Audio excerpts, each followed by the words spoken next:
errada, querido. É simples, vou te dizer. Porque nós ainda fazemos, alguém que faz alguma coisa errada, é porque ainda tem as escamas nos olhos. Mas hoje é dia de cair as escamas, aleluia! Hoje é dia de cair as escamas. Querida, a palavra de Deus, a Bíblia diz uma coisa interessante. Ela é lâmpada, você já ouviu isso muitas vezes. Ela é luz, ela que nos dá direção, ela que nos conduz em todo momento. E quando lemos a palavra de Deus, começamos a nos situar, começamos a ter passos certos, começamos a andar direito, começamos a olhar para aquilo que é certo, aquilo que é justo, aquilo que é honesto, começamos a entender e a realizar as coisas de Deus. Aleluia! Quando as escamas caem, o dia é outro. A luz brilha mais. Você consegue andar alegre, respirar. É uma nova vida, querido. Você pode imaginar agora a alegria de Paulo, mesmo com aquela carta poderosa, lá no caminho, na estrada de Damasco. Por mais poderoso que ele naquele momento tinha com aquele documento, eu creio que havia uma tristeza no coração de Paulo.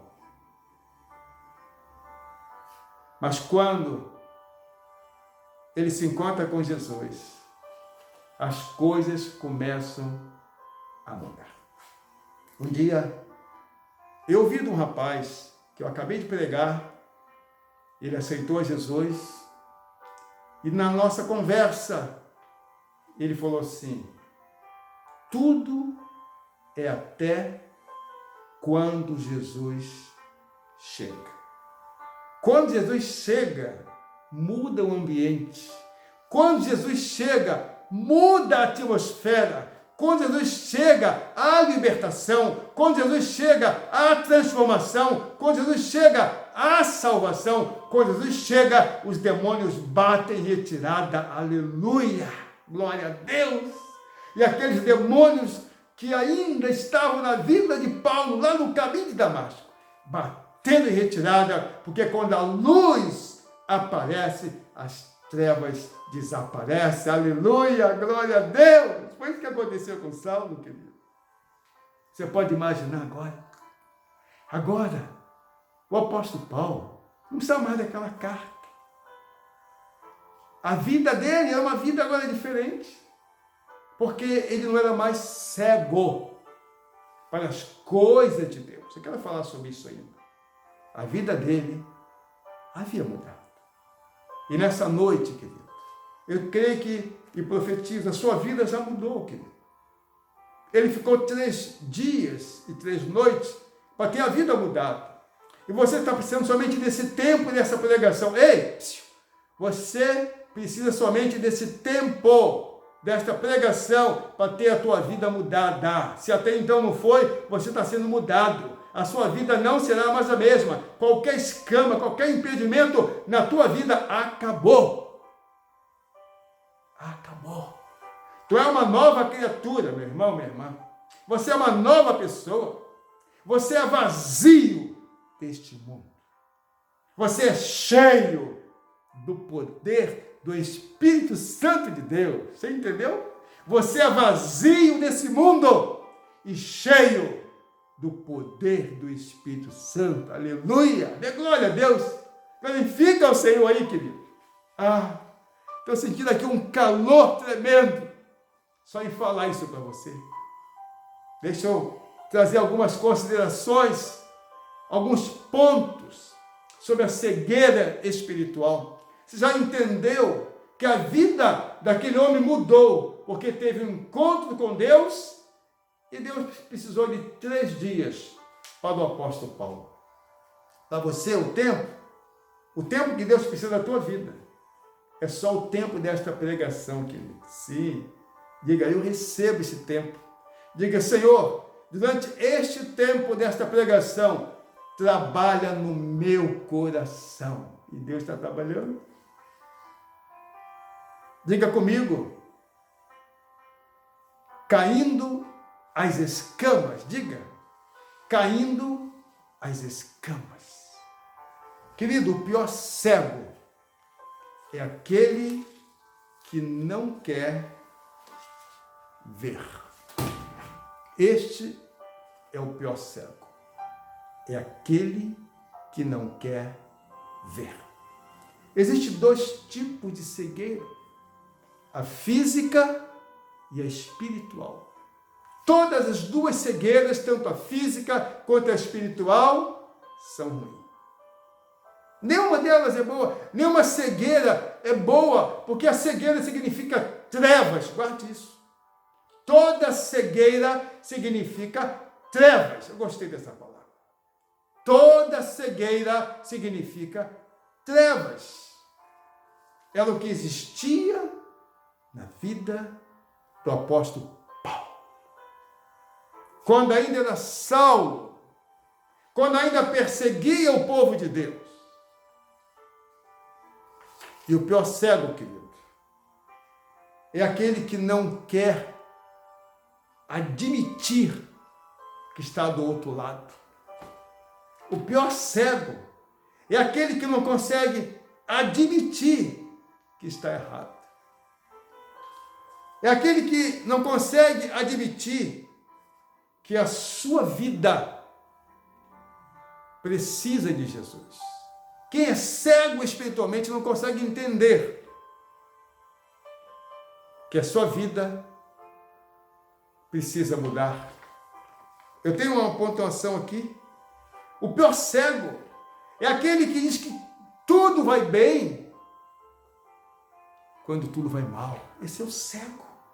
Não consegue discernir, não consegue entender, não consegue visualizar, continua naquele erro, como se batendo com a mão numa ponta de faca, querido. Tudo vai mal, eles sabem que tudo vai mal, mas o orgulho da cegueira, vai tudo bem, estou tranquilo, não preciso de nada, e ainda com a voz impostada. A voz impostada. O pior cego é aquele que afirma que tudo vai bem, quando na verdade vai mal. Se perguntasse ao apóstolo Paulo, antes daquele encontro com o Senhor Jesus, como é que vai, Paulo? Ele diria, tudo bem coisa nenhuma. Como é que pode alguém perseguir a igreja do Senhor Jesus e dizer que tudo vai bem? Ele sabia que não, porque havia uma cegueira espiritual. E digo mais, por trás da cegueira espiritual existem demônios. Por trás da cegueira espiritual existem demônios. Sabe por quê? Quem luta contra as coisas de Deus é o Espírito Santo? Não. Quem luta contra as coisas de Deus é Satanás e seus anjos. Querido, o cego espiritual é aquele que vive de aparências. Meu Deus, vive de aparência. Um dia alguém me contou uma história interessante. Olha o que é viver de aparência, olha o que é ter orgulho no coração. Um rapaz que sabia dirigir, mas não tinha carro. E ele estava longe, estava afastado do lugar onde ele cresceu, onde todos o conheciam. E ele pede um carro novo de um amigo e vai naquele lugar onde ele nasceu. E ele chega lá bem arrumado, naquele carro. Os amigos do passado cercam o carro. Rapaz, que legal, você está bem. Carro bonito, e ele quieto. Não teve a hombridade de dizer, não, o carro não é meu, isso aqui é emprestado, mas ficou quieto. Queridos, é exatamente isso aqui. Aparentou uma aparência quando não era verdadeiro. Assim é o cego. Ele não consegue enxergar a realidade. E o pecado, querido, é a doença que cega o homem e a mulher em tudo. Olha só. Pecado é a doença que cega. Estou falando de cegueira. Estou falando de cegueira espiritual. O pecado é o que cega o homem e a mulher em tudo. Cega nos sentimentos, cega nos pensamentos, cega na maneira de ser, nas condutas. O pecado cega o homem e a mulher. E cega de uma tal maneira que afirma aquilo que está errado, está certo, está certo. Diz que está certo o que é errado. Diz que está correto aquilo que é incorreto. Diz que está justo aquilo que é injusto. Isso é o quê? Cegueira espiritual.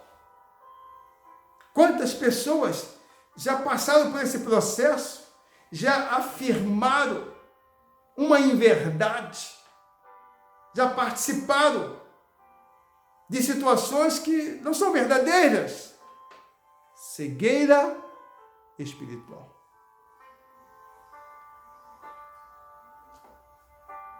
Dê glória a Deus aí, querido. Eu sei que Deus está falando aos corações. Quando eu li esse texto, falei, Senhor, é essa a palavra mesmo?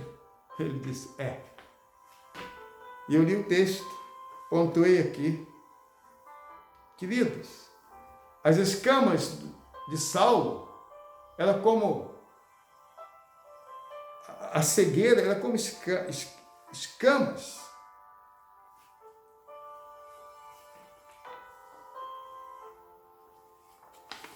E quando essa cegueira existe, o homem e a mulher faz tudo que não devia fazer. Ei, o que você está fazendo que não deveria fazer? O que você já fez que não deveria fazer? O que você pensa em fazer que não deve fazer? É o quê? Cegueira espiritual. Mas hoje o Senhor fará essas escamas caírem dos seus olhos. Eu profetizo com aquelas palavras iniciais. A partir dessa noite, você não será mais o mesmo. Você vai trocar o seu... Deus não vai te dar só as escamas, não vai trocar os seus olhos, vai te dar olhos espirituais para ver o mundo espiritual e ver o mundo físico com a realidade que ele é.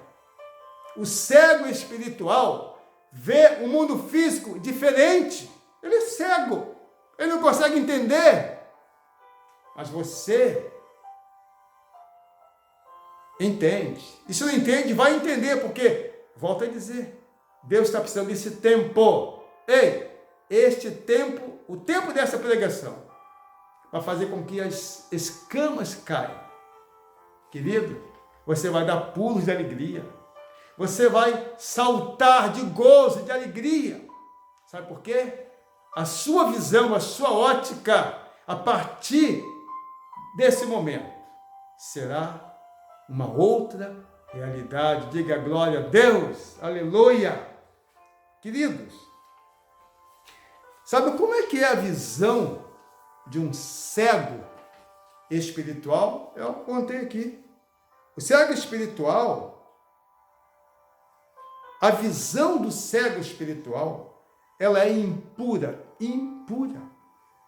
Tudo pode ser puro, mas o cego espiritual, ele vê impureza. Ele olha para uma coisa, só vê as coisas impuras. Não consegue ver a pureza. A visão do cego espiritual é desonesta. Não consegue ser honesto. É incorreta. É injusta. Para o cego espiritual, nada presta. Você sabe qual é a diferença do colibri e o abutre? Existe o crente, existe a pessoa qualificada como colibri, e existe a pessoa qualificada como abutre, ave de rapina. O colibri é aquela beija-flor que nós chamamos, aquele pássaro, em que vai lá na néctar, a flor pode estar murcha, a árvore pode estar sem folhas, mas ela vai só na néctar, porque ela só vê a néctar. Mas o abutre pode pegar uma picanha, aleluia, um filé mignon, dá para ele, não quer. Agora, dá um cachorro morto, dê uma ave morta, dê uma carne podre, ele vai lá e pega, porque o abutre vive de carniça, o abutre não tem visão boa, o abutre não consegue ver as coisas corretas, mas o colibri consegue. E eu profetizo, você é e será sempre um crente colibri. Eu profetizo e digo com todas as letras que você é, a sua família também é, e serão todos sempre um crente colibri. Recebe em nome de Jesus. Deus seja louvado, querido. Aleluia. Queridos, é necessário lutar para se obter a cura da cegueira espiritual. É necessário lutar para obter a cura da cegueira espiritual. E essa luta é com Deus. Senhor, eu não quero mais ser cego espiritual. Eu quero ver as coisas como elas são. Eu não quero mais viver de aparência. Eu quero uma nova vida para mim. Lembre-se, caindo as escamas. Queridos, as escamas só caem quando alguém encontra Jesus. Estou falando com você. Ou quando Jesus intervém, foi o caso de Saulo, lá foi Jesus que interviu. E nesse momento, você precisa aceitar Jesus, se não aceitou. Você precisa se posicionar em Jesus. Sabe por quê? Jesus é luz. E quando a luz chega, as trevas se dissipam. Dão linha na pipa, batem em retirada, são aniquiladas. Diga, Jesus é luz. Diga, Jesus é luz. E quando a luz chega, querido, as trevas batem em retirada. Aconteceu comigo. Pensa numa vida de um jovem de 18 anos, como eu fui, querido. Dançava, não tinha maldade, mas fazia coisas erradas. Eu tinha uma cegueira espiritual, eu tinha uma fome espiritual, mas a cegueira dos meus olhos não me deixava me alimentar das coisas de Deus. Conheci uma jovem, eu tinha 18, e nesse período de 18 para 19 anos, eu era um crente abutre, mas ela me fez ver que eu podia ser um crente colibri. Me levou a um lugar onde a palavra de Deus estava sendo pregada, anunciada. E ali, eu precisei só daquele tempo, daquela pregação, para entender que eu tinha escama nos meus olhos e que elas precisavam cair. E que fiz eu? Como o apóstolo Paulo fez, Senhor, que queres que faça? Foi isso que Paulo perguntou. E eu também disse no meu grito, Senhor, o que eu tenho que fazer? Ele disse, me dá o seu coração. Deus falou comigo, Wellington, me dá o seu coração. Que maravilha! Eu dei meu coração para Jesus, querido. Deixa eu contar esse testemunho. Eu dei meu coração para Jesus. Que coisa maravilhosa! E naquele momento, o meu coração que passou a pertencer a Jesus, sabe o que aconteceu? As escamas caíram, querido. Eu comecei a ver tudo diferente. Eu comecei a amar mais as pessoas. Eu comecei a entender mais as pessoas. Eu comecei a entender que as coisas ruins não vêm de Deus. Eu comecei a entender que o papel do diabo é matar, roubar, destruir, trazer miséria, ruína, pobreza. A minha vida mudou, querido. E eu chego em casa, agora com uma nova visão, agora não cego espiritual. E olho para os meus pais, que estavam cegos, que precisavam de uma mão para conduzi-los, como o apóstolo Paulo foi conduzido. E quando eu quis conduzir meus pais, o diabo usou meus pais e me colocou para fora de casa, como quem diz, se esse cara ficar aqui, ele vai tirar a escama dos pais. E Satanás usou meus pais e eu saí de casa, querido. Tive que sair. Não sabia para onde ir, fui para casa de um vizinho. E quando meu irmão Paulo, está no contexto, soube da situação, ele foi lá, perguntou para mim, me chamava de Lelinho. Lelinho, o que aconteceu? Eu falei, o que aconteceu? É que ontem eu fui numa igreja e lá o pastor pregou uma palavra que os meus olhos estavam fechados, caíram. Eu ouvi uma voz diferente, o Wellington me dá o seu coração, e eu dei meu coração para Jesus. Eu estou com uma nova visão, um novo sentimento, um novo pensamento, tudo mudou na minha vida. Ele falou, eu estou notando, o seu rosto agora é diferente, está mais alegre, está bonito, está feliz. Ele falou para mim, o que eu faço para também aceitar Jesus? Ele disse, levanta a mão. E ali ele aceitou, querido, eu recebi a Jesus, eu dei meu coração a Jesus num dia, no outro dia eu já ganhei meu irmão. Aí o que aconteceu? Os olhos dele foram limpos, as escamas que haviam também nos